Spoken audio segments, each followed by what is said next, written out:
Pemirsa, sistem penerimaan murid baru SPMB tahun 2025 akan digelar sebentar lagi.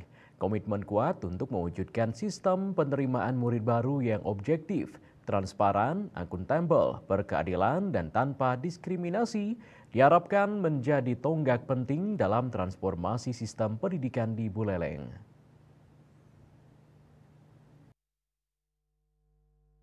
Transformasi menuju SPMB bukan hanya perubahan istilah tetapi mencerminkan upaya memperbaiki mekanisme penerimaan secara menyeluruh, terukur dan adaptif terhadap kebutuhan daerah.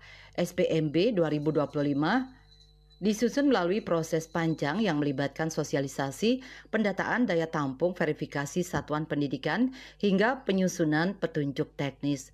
Kolaborasi erat lintas sektor, khususnya Dinas Pendidikan Buleleng.